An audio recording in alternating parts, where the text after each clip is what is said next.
بسم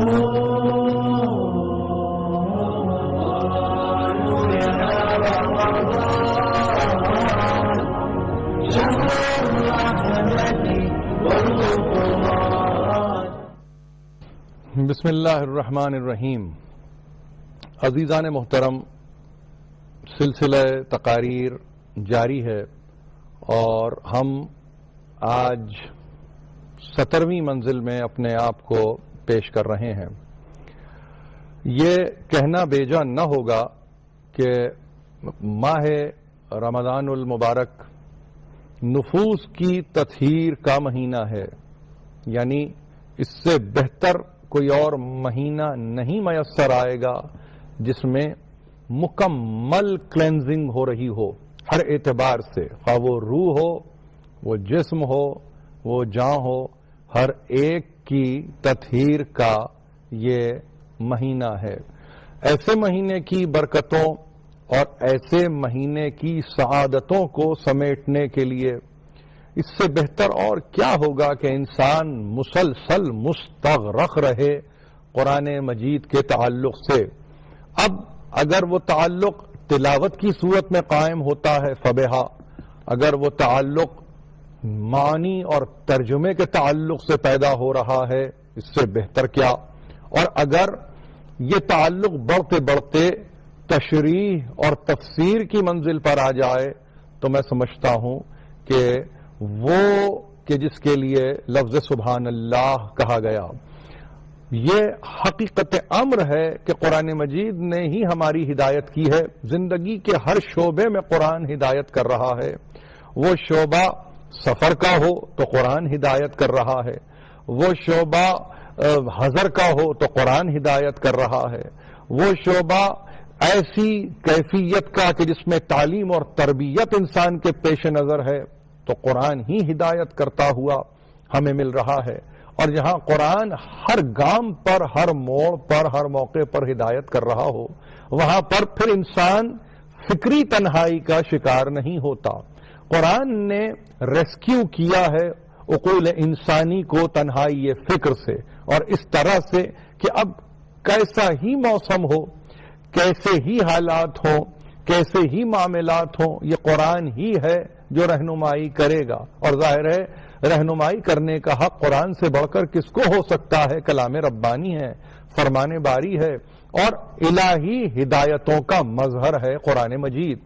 جہاں قرآن ہدایت کر رہا ہے تو یہ بات تو ہم نے طے کر دی گزشتہ تقاریر میں کہ یہ ہدایت حق کی طرف ہو رہی ہے، حق کے لیے ہو رہی ہے. اس کے لیے سمت معین ہے، اور وہ سمت ہے سمت الی الحق یا سمت علی الحق، یعنی ہر صورت میں باطل سے کٹ کر جینا، باطل سے بچ کر زندہ رہنا، اور ایسی کیفیت میں کہ جہاں حق ہی انسان کے سامنے ہو، یہ بنتا ہے زندگی کا معیار. اور جہاں زندگی کا معیار حق بن جائے تو پھر انسان حق سے کم پر راضی بھی نہیں ہوتا. قرآن مجید کے پڑھنے والوں نے یقیناً مطالعہ کیا ہوگا. کل کی تقریر میں نے سورہ آل عمران سے کچھ آیتوں کو پڑھا، اور نہ صرف یہ کہ آیتوں کو میں نے پڑھا بلکہ میں نے ایک بات اور بتلائی، وہ یہ کہ یہ وہ حق ہے جو الحق ہے، اور یہ رب کی جانب سے ہے. کسی بادشاہ، کسی حکمران، کسی حکومت کی جانب سے یہ اعلان حق نہیں ہے، بلکہ کائنات کے پیدا کرنے والے کی جانب سے حق کا اعلان ہو رہا ہے. پھر شرط یہ ہے کہ اگر حق رب کی طرف سے ہے جو حتمن ہے تو شک کبھی نہ کرنا، اور جب شک نہیں کرو گے تو یقیناً تم ریب کی منزل پر نہیں رہو گے. جہاں ریب نہیں ہوگا وہاں تردد نہیں ہوگا، وہاں تشکیک نہیں ہوگی، وہاں یہ قدم اٹھانا ہے یا نہ اٹھانا، یہ کیفیت سے تم دو چار نہیں رہو گے، بلکہ تمہاری کیفیت یہ ہوگی کہ تم حق کے جادے پر مسلسل آگے بڑھتے رہو گے. تو یہ حق ظاہر ہے کہ ہدایت لیے ہوئے ہے، اور ہدایت حق کی طرف ہدایت ہے. لیکن اس کے ساتھ ساتھ جس چیز نے اور ہماری توجہات کو کھینچا ہے وہ یہ کہ ہدایت حق کے لیے جب ہو رہی ہے تو نتیجہ بھی ملنا چاہیے. وہ نتیجہ کیا ہو؟ فقط یہ کہنا کہ ہدایت ہے، فقط یہ کہنا کہ حق کی جانب ہدایت ہے تو پھر بھی نتیجہ اس سے کوئی نہ کوئی برآمد ہونا چاہیے. تو معلوم یہ ہوا کہ قرآن مجید نے یہ اعلان کر دیا، اور وہ اعلان کیا تھا؟ وہ اعلان یہ تھا کہ دیکھو یاد رکھو، ہدایت اپنے مقام پر، ہدایت الی الحق اپنے مقام پر، مگر ان ساری صورتوں کے بعد اتباع حق کی منزل پر انسان کو آ جانا چاہیے۔ دیکھیے یہ پروگریشن ہے تھاٹ میں، یہ آپ کے تفکر میں ایک درجہ بدرجہ ایک ایسی کیفیت کہ جس میں اعلیٰ ترین منازل پر آپ کا سفر جاری ہے۔ ہدایت اپنے مقام پر جسے گائیڈنس کہا گیا، اور ہدایت کے بعد وہ گائیڈنس کہ جو اپرائٹ ہو، جو اپرائٹ گائیڈنس ہو، یعنی ایسی گائیڈنس کہ جو آپ کو حق سے ملا دیتی ہو، اور جہاں حق سے ملا دے تو اب اس کے بعد حق سے ملا دینے والی ہدایت فقط ایک تقاضا کرتی ہے، اور وہ تقاضا یہ ہے کہ تم اتباع حق کی منزل پر آ جاؤ، اطاعت حق کی منزل پر آ جاؤ، یعنی اب سر تسلیم نہادن کی منزل پر آ جاؤ، اپنے سر کو اس چوکھٹ پہ رکھ دو جس کو حق کہا جاتا ہے۔ پھر اب ایسی منزل پر انسان مزید گفتگو نہیں کرتا بلکہ اطاعت کرتا ہے، اتباع کرتا ہے۔ کلام مجید نے اس موقع پر ایک اور منزل سے آپ کو نزدیک کیا ہے، اور وہ یہ کہا ہے کہ دیکھو قل ان کنتم تحبون اللہ فاتبعونی یحببکم اللہ ویغفر لکم ذنوبکم۔ یہ بڑا اہم مسئلہ ہے اور جس کی طرف آپ کو بھی میں سمجھتا ہوں توجہ دینے کی ضرورت ہے۔ اصطلاح عام میں ہر شخص اپنے مقام پر حب الہی کے لیے آگے بڑھ رہا ہے، اللہ کے حب کو پانے کے لیے، اور جہاں اللہ کے حب کو پانے کے لیے بڑھ رہا ہے تو اعلان کر کے بڑھتا ہے کہ مجھے تو اللہ سے محبت ہے، میں تو اللہ سے محبت کرتا ہوں۔ لیکن اللہ سے محبت کی صورت کیا ہے؟ اللہ سے محبت کا طریقہ کیا ہے؟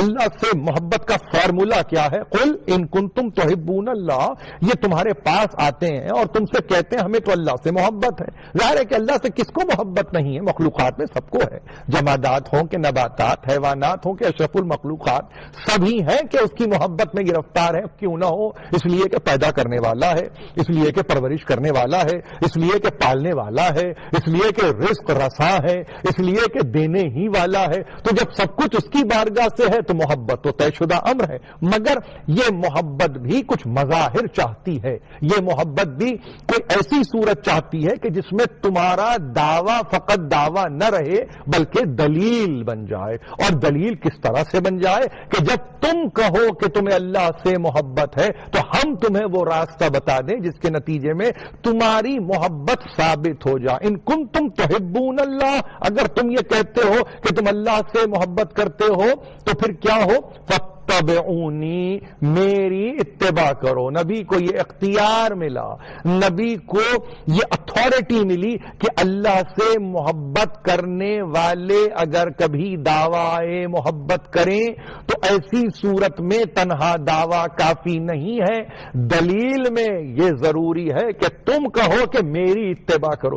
کیا ممکن نہیں تھا کہ دعویٰ محبت کرنے والوں کے لیے یہ کہا جاتا فوراً حج پر چلے جاؤ؟ کیا یہ دعویٰ محبت کرنے والوں کے لیے یہ نہیں تھا کہ فوری طور پہ اگر تمہیں محبت ہو تو اپنی صلات میں یا اپنی نمازوں میں اضافہ کر دو، یا اپنے مال میں اس طرح سے خرچ کرنا شروع کر دو کہ جیسا اس سے قبل کبھی نہ کیا گیا؟ نہیں، اعتدال کے ساتھ زندگی کو گزارنا ہے، اور ایسے اعتدال میں معتدل مزاجوں کو یہ کہا گیا کہ دیکھو یاد رکھو، اگر دعویٰ محبت الہی ہے ان کنتم تحبون اللہ فاتبعونی، اب تم میری اتباع کرو۔ یحببکم اللہ، اللہ تم سے نتیجے میں محبت کرے گا، ویغفر لکم ذنوبکم، نہ صرف محبت کرے گا، محبت کے نتیجے میں تمہارے گناہوں کو معاف کر دے گا، تمہارے سیئات کو معاف کر دے گا، تمہارے گناہوں کی پردہ پوشی کرے گا۔ معافی سے بڑھ کے کیا پردہ پوشی ہو سکتی ہے؟ یغفر لکم ذنوبکم، مغفرت کرنے والا ہے تمہارے گناہوں کی فقط اس وجہ سے کہ تم میری اتباع کرو۔ تو اس کا مطلب یہ ہوا کہ قرآن مجید نے ایک دعوے کے نتیجے میں محکم دلیل دے دی، اور وہ دلیل یہ دی کہ دیکھو ہر قیمت پر ہدایت کے طلبگار، ہدایت الی الحق کے دعوے دار، ان کو چاہیے یہ کہ وہ اتباع حق کی منزل پر بھی آ جائیں، اور جہاں اتباع حق کی منزل پر آ جائیں تو پھر وہاں کسی ایک ایسے کی اتباع کرنا ہے کہ جس پر اللہ یقین ایسی کیفیت میں رکھتا ہے کہ جس سے قیامت تک کے لیے آنے والا ہر شخص مستفید ہوتا رہے. یعنی اس کا مطلب یہ ہے کہ اس کی نگاہ خاص، اس کی توجہ خاص ایک ایسے شخص پر جو انبیاء میں، جو مرسلین میں، جو مبشرین میں، جو منذرین میں، جو فقط ایک نہیں بلکہ 1,24,000 انبیاء پر خاتم الرسل بنا کر بھیجا جا رہا ہو، اس پر اس کی نگاہیں اور اس کی نگاہوں کے ساتھ حکم یہ آ رہا ہے کہ دیکھو تم اب ایسے کی اتباع کرو جو ہماری نگاہوں میں مصطفیٰ ہے، مجتبیٰ ہے، مرتضیٰ ہے. یعنی ہم نے اسے چنا ہے، ہم نے اسے پسند کیا ہے، ہم نے اسے منزل پر لا کھڑا کیا ہے کہ جس میں اب یہ قابل اتباع ہو رہا ہے. فاتبعونی، اللہ سے محبت ہے، یقیناً محبت ہے، درست محبت ہے، مگر دلیل یہ ہو کہ تم میری اتباع کرو. اب وہ اتباع یہ کہ اگر کبھی رسول کہیں آگے بڑھ جاؤ تو آگے بڑھ جاؤ، رسول کہے پیچھے ہٹ جاؤ تو پیچھے ہٹ جاؤ، رسول کہے بستر پہ لیٹ جاؤ تو بستر پر لیٹ جاؤ، رسول کہے کہ چلو ساتھ سفر اختیار کرو تو پھر ساتھ سفر اختیار ہو جائے. یعنی بغیر کسی چوں و چرا کے، بغیر کسی پرسش کے، بغیر کسی سوال اور جواب کے اتباع رسول. اتباع رسول، اتباع کا مطلب قدم کے ساتھ قدم ملا کے رکھنا نہیں ہے، اتباع کا مطلب قدم کے پیچھے قدم رکھنا ہے. نقش قدم سرکار رسالت مآب کے پیچھے اپنے قدموں کو لے کے چلنا ہے. یہ کہیں فکر نہ ہو کہ اتباع کا مطلب ان کے قدم کے ساتھ ہم قدم رکھیں گے، ایسا ہرگز نہیں ہے. اتباع کے معنی تعصی کے ہیں، اتباع کے معنی اطاعت کے ہیں، اور اطاعت کا مطلب سر تسلیم نہادن کے ہیں کہ جہاں پھر کوئی ایسی صورت پیدا ہی نہیں ہو سکتی جس میں یہ کہا جائے کہ میں یہ پوچھتا ہوں یا میں یہ سوال کرتا ہوں یا میرا شک ایسے موقع پر قائم ہو رہا ہے، کیا اس شک کو اس طرح سے رفع کیا جا سکتا ہے؟ اس کا مطلب یہ ہوا عزیزان کرامی، بہت غور کرنے کی ضرورت ہے. تنہا ہدایت الی الحق سے کام نہیں چلتا جب تک کہ اتباع حق نہ ہو، اور اتباع حق کے لیے مثال ہے، اور مثال یہ کہ اس کی اتباع کی جائے کہ جس کے لیے اللہ نے حکم دیا ہو کہ اس کی اتباع کی جائے. رسول اپنی مرضی سے، اپنے ہوا و ہوس کے نتیجے میں اپنی اتباع کی گفتگو نہیں کرتا. رسول اپنے ارادے اور اپنی خواہش کے نتیجے میں اپنی پیروی کا تذکرہ نہیں کرتا جب تک کہ اس کو بذریعہ وحی یہ علم نہ آ جائے، اور وہ علم انسانوں تک نہ پہنچ جائے کہ ہاں اب اتباع سرکار رسالت مآب کی کرنی ہے. میں نے جیسے عرض کیا کہ یہ اتباع فقط ان مواقع پر نہیں ہے کہ جہاں پہ امن و سکون ہو، چین و آرام ہو، بلکہ یہ اتباع کی وہ منزل ہے کہ جہاں پر بڑھتی ہوئی فوجیں بڑھ رہی ہوں مگر نبی کی اتباع کرنے والے نبی کی اتباع کر رہے ہوں، نبی کی اطاعت کرنے والے نبی کی اطاعت کر رہے ہوں. کون بھول سکتا ہے اسلام کی وہ پہلی لڑائی کہ جس میں انتہائی قلیل تعداد میں مسلمان اپنی جگہ پر موجود ہیں اور سامنے ایک ایسا لشکر ہے جو ان کے مقابلے میں 3 گنا سے زیادہ ہو، مگر تسلیم و رضا کی منزل یہ ہے کہ ہاں اتباع نبوی کی منزل ہے، اتباع حق کی منزل ہے، حق کی اتباع کی یہ منزل ہے جس کے نتیجے میں آگے بڑھ جانا ہے. بہت سے ہوں گے، بہت سے تھے اور آج بھی بہت سے ہیں جو عالم تذبذب میں ہیں، جو عالم تشکیک میں ہیں، جو عالم ریب و شک میں ہیں، اور اس کیفیت میں ہے کہ کیا ضرورت تھی، کیا بات تھی، کاہے کے لیے اس زحمت میں مبتلا ہوئے. مختصر تو تھے، تھوڑے سے تو تھے، مگر یہ کیا بات تھی جس کے نتیجے میں تھوڑوں نے یہ طے کیا کہ اب ہم بڑے لشکر کے مقابلے پر آ جائیں گے. تو پھر قرآن مجید نے رہنمائی کی ہے. اذن للذین، ان کو حکم دیا جا رہا ہے. کس کو حکم دیا جا رہا ہے؟ ان کو حکم دیا جا رہا ہے یقاتلون، جن سے کہ لڑائی کی جاتی تھی، بأنہم ظلموا، اور ان پر ظلم روا رکھا جاتا تھا.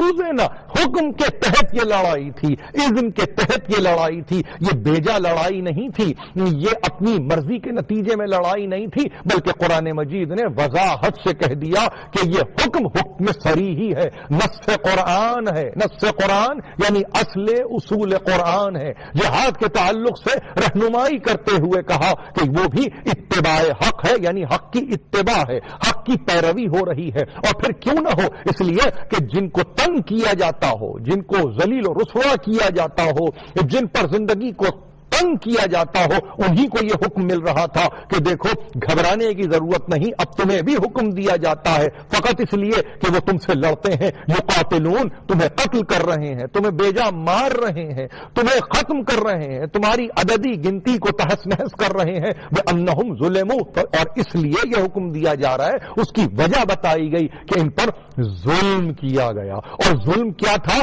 ان کو ان کے گھروں سے نکال دیا گیا تھا، ان کو ان کے دیار سے باہر کر دیا گیا تھا، ان کو ان کے گھروں سے بے گھر کر دیا گیا تھا، فقط اس لیے. ان کا جرم یہ تھا کہ یہ کیا کہہ رہے تھے؟ ربنا اللہ، ہمارا رب اللہ ہے. یہ وہ ظلم تھا، اس سے بڑا کوئی اور ظلم نہیں کہ انسان اگر یہ کہے کہ اللہ میرا رب ہے، اللہ میرا پالنے والا ہے، اللہ میری پرورش کرنے والا ہے، تو دنیا کے لوگ اس سے مقابلہ کریں، اس سے محاربہ کریں، اس سے جنگ و جدال پہ آمادہ ہو جائیں. یہ واحد صورت ہے جس کے نتیجے میں قرآن مجید نے کہا اب ہم نے حکم دے دیا ہے ان کو کہ جن کو تم نے تنگ کیا، اذیت دی، ظلم روا رکھا، مصیبتیں تم نے ان پر ڈھائیں، اب ہم چاہتے یہ ہیں کہ یہ بھی مدافعت کریں، یہ بھی مدافعانہ نظام کے تحت اپنے آپ کو بچائیں. تو اسلام میں روح جہاد کو سمجھنے والوں کے لیے یہ ضرورت ہے اور اس امر کی ضرورت ہے کہ وہ سمجھے کہ جہاد نفسانی خواہشوں کا اتباع نہیں ہے، جہاد اپنی ہوا و ہوس کے نتیجے میں دوسرے پہ غلبہ پانے کا نام نہیں ہے. جہاد ایسا نہیں ہے کہ عددی گنتی سے دوسرے پر اپنے آپ کو ثابت کر دیا جائے اور اپنے آپ کو برتر اور فوقیت کی منزل پر لا کے کھڑا کر دیا جائے، بلکہ روح جہاد یہ ہے کہ جہاں سراسر ڈسپلن ہی ڈسپلن ہو، اور ایسا ڈسپلن ہو کہ جو فقط اور فقط من جانب اللہ ہو، اللہ کی جانب سے عطا کردہ ہو اور اللہ ہی کے لیے ہو. یعنی اس کا مطلب یہ ہے کہ اگر زحمتیں اٹھائی جا رہی ہیں، مصیبتیں اٹھائی جا رہی ہیں، تکلیفیں اٹھائی جا رہی ہیں، مشکلیں اٹھائی جا رہی ہیں، تو وہ اللہ کے لیے ہو، اور پھر اللہ کے لیے اس لیے بھی ہو کہ اسی کی طرف سے آ رہا ہے انسان، اسی کی طرف واپس جانا ہے. انا للہ و انا الیہ راجعون کی منزل ہے. ہر آن اللہ کی طرف رجعت ہے، ہر آن اللہ کی طرف جانا ہے. تو اب وہ سفر ہو کہ حضر ہو، وہ میدان جنگ ہو یا ایسی صورت کہ جہاں پہ اطمینان ہی اطمینان ہو، بڑھتے ہوئے قدم پیچھے نہ ہٹیں، آگے بڑھتے ہوئے قدم کہیں رک نہ جائیں، اللہ کی راہ میں آگے بڑھ جانا ہے. ایسی منزل پر قرآن مجید نے بہت اطمینان سے پہلی لڑائی کا تذکرہ کیا اور بس یہ کہا کہ دیکھو قلیل تھے تم تعداد میں مگر ہم نے تمہیں نصرت و غلبہ و فتح عطا کیا. تو قلت پر کبھی نہ جانا، نہ عددی قلت پر جانا، نہ کبھی سامان حرب و ضرب کی قلت پر جانا، اس لیے کہ تم جس کی خاطر اپنے آپ کو پیش کر رہے ہو، جس کی راہ میں اپنے آپ کو پیش کر رہے ہو، آگے لے جا رہے ہو، وہی ہے جو تمہاری نصرت بھی کرنے والا ہے، وہی ہے تمہاری مدد بھی کرنے والا ہے، وہی ہے تم کو غلبہ عطا کرنے والا بھی ہے. اس کا مطلب یہ ہوا کہ نصرت، فتح، غلبہ انسان کے بس کی بات نہیں جب تک کہ اس کا پیدا کرنے والا اس کے لیے ناصر نہ بن جائے، جب تک